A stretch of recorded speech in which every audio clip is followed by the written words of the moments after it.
ऊ का कहला हे भोले बाबा रउआ हमरा खातिर हमरा घर में सब कुछ भर देले बन तन हमरा पतोहिया के एगो सुंदर बेटा दे दे ताकि हमरो के एक लोटा पानी ले आके पियावे भैया हाला ना करी जा लइके कहती कैसे कैसे कहतिया अरे हमारा बाबा हो जाए सहाया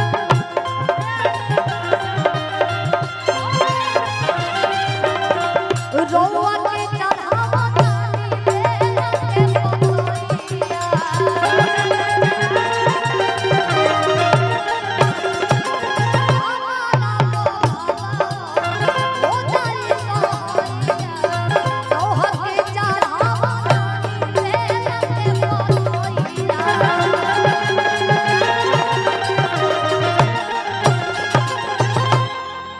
भोला बाबा जकरा के सुंदर दुल्हा दिले त बड़ा सनका देले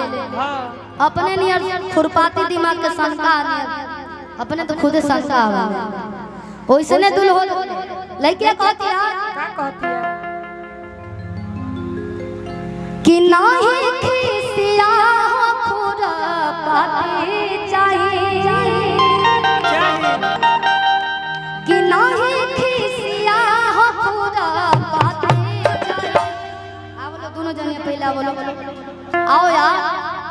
हम आया नीचे कि हरदम कि बोले भोजपुरी बोलिया खाती चाहिए कि दुल्हा दे हाथी चाहिए चाहिए कि बोले भोजपुरी बोलिया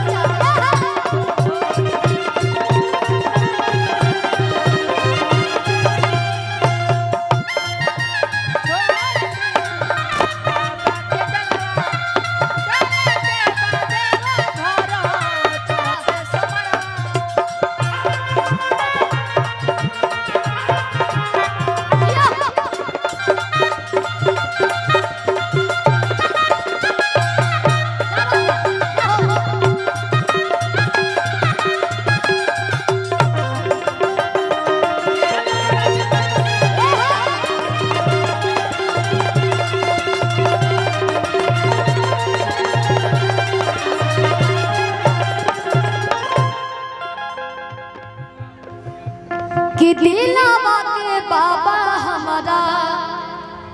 कि बूझे सब भक्तिया अरे साफ सुथरा छवि होखे अरे सुंदर हो कर दतिया कि दिलावा के बाबा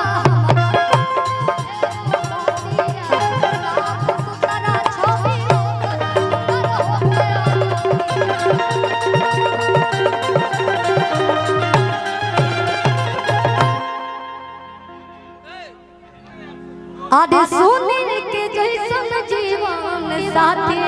चाहिए कि घर के सारा कामों कर दे कहीं एगो सहेली के जरूरत पड़े तो सहेलियों के काम कर दे चाची के जरूरत पड़े तो चाचियों के काम कर दे सहेली की जरूरत पड़े तो सहेलियों के काम कर दे आदि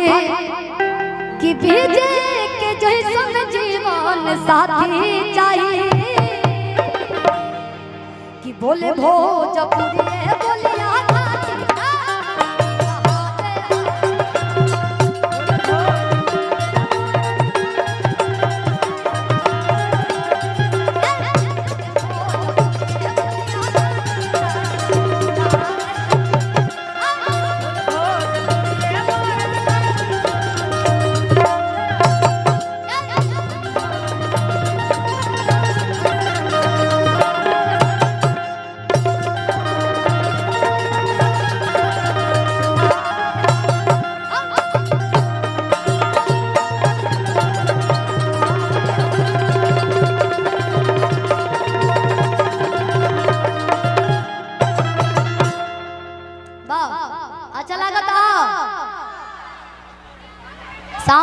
आओ हो गया थैंक यू सो मच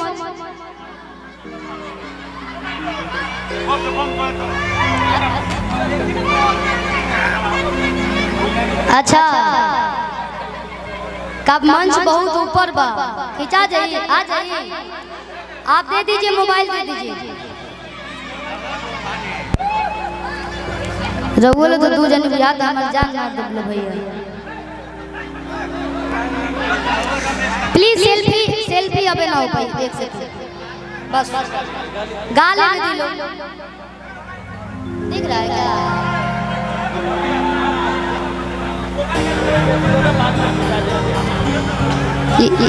कबो स्टूडियो पे आकर फिर खींचा जाए चल हो